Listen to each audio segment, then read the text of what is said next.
6 जनवरी 2025 वाले दिन सुबह को 11:15 पे डेविड मोरो नामी शख्स अपने अपार्टमेंट की बालकनी में बैठा पैसिफिक ओशन के नज़ारों का लुत्फ ले रहा था।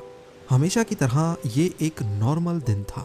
इतने में उसके अपार्टमेंट से करीब 5 मील दूर पैसिफिक पैलिसेड्स की पहाड़ियों पर उसे भड़कती हुई चिंगारियों के साथ आग नजर आती है।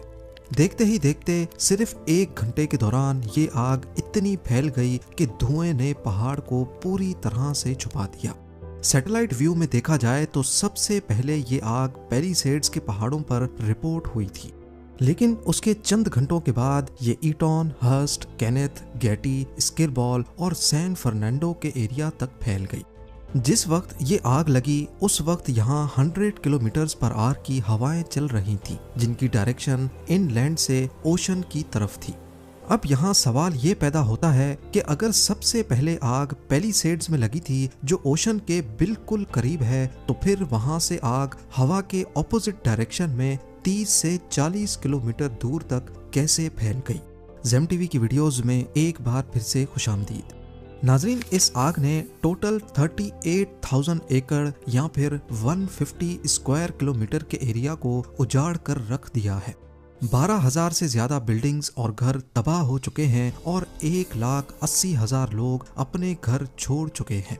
ये लॉस एंजलिस की हिस्ट्री में सबसे तबाहकुन आग है, जो अभी तक इस वीडियो की प्रोडक्शन के दौरान भी पूरी तरह बुझाई नहीं जा सकी। आग को बुझाने की हर मुमकिन कोशिश नाकाम होती दिख रही है।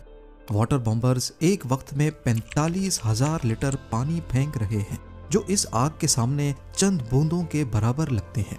वाटर बॉम्बर्स की मदद से स्पेशल केमिकल भी फेंका जा रहा है, लेकिन कुदरत के सामने सारी मेहनत बेकार होती दिखाई दे रही है।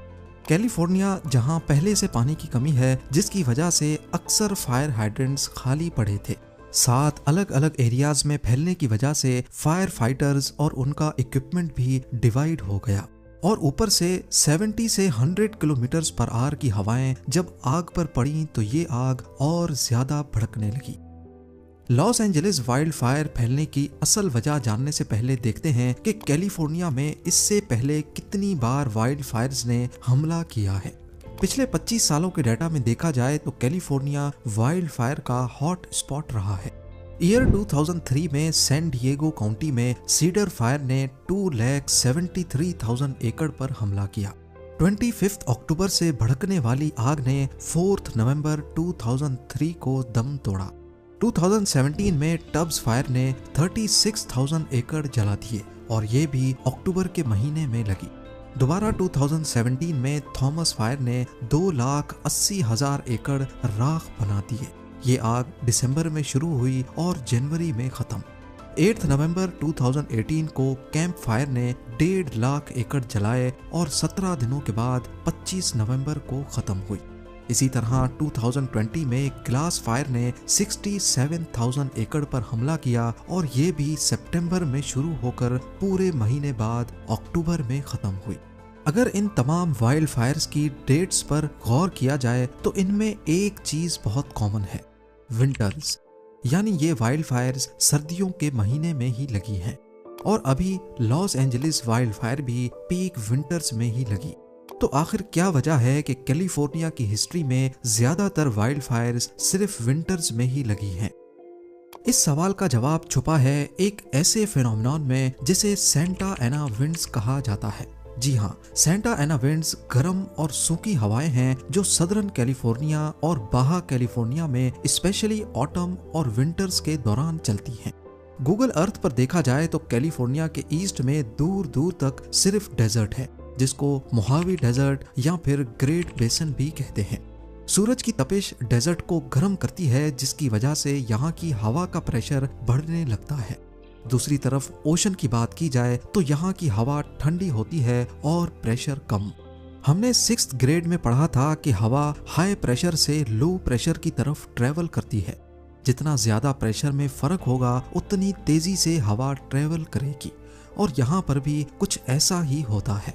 साउथ ईस्ट कैलिफोर्निया से सेंटा एना विंड्स तेजी से ओशन की तरफ बढ़ती हैं।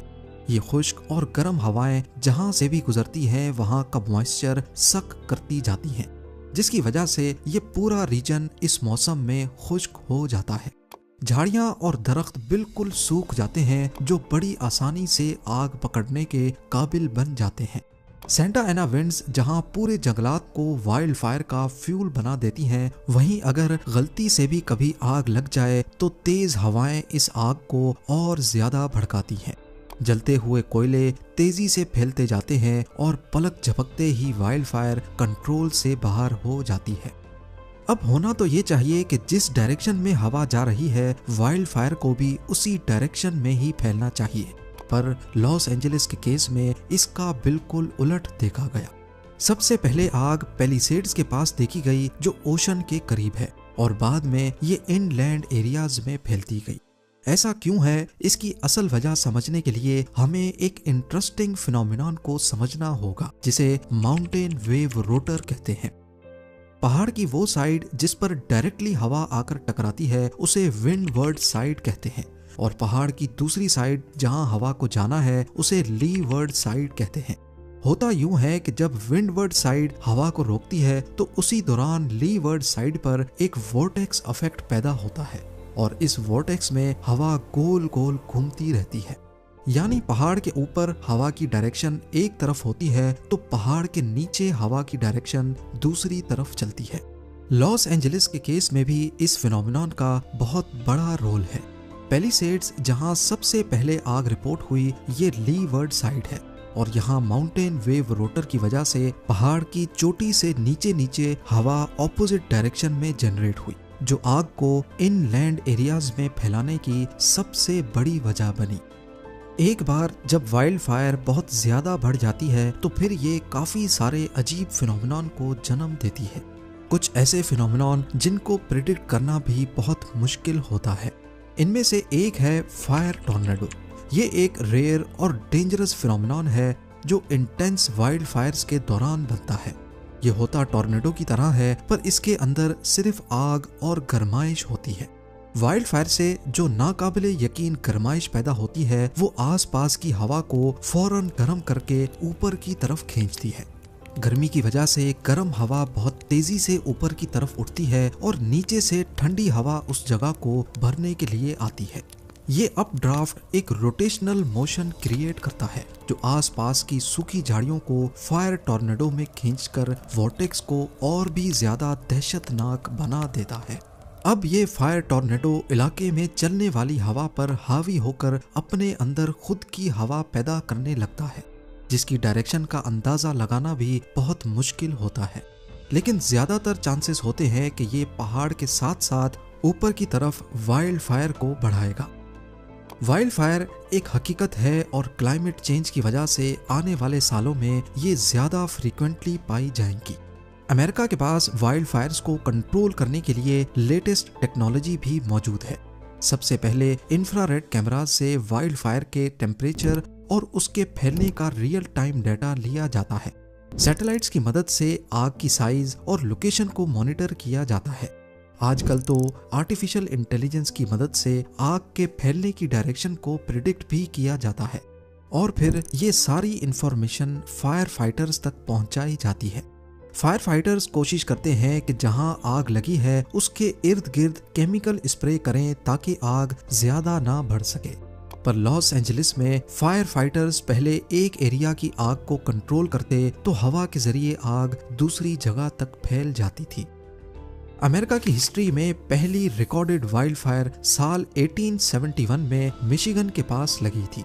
इस वाइल्ड फायर में 12 लाख एकड़ राख की नजर हो गए और 2500 जानें जाया हो गईं।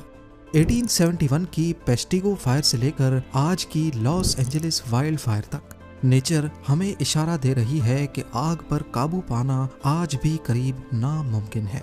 लेकिन अगर हम कुदरत को समझने की कोशिश करें और क्लाइमेट चेंज से लड़ने के बजाय उसके हिसाब से चलने की कोशिश करें, तो शायद वाइल्ड फायर्स का सिलसिला दोबारा से थम सकता है। उम्मीद है ज़ेम टीवी की ये वीडियो भी आप लोग भरपूर लाइक और शेयर करेंगे। आप लोगों के प्यार भरे कमेंट्स का बेहद शुक्रिया। मिलते हैं अगली शानदार वीडियो में।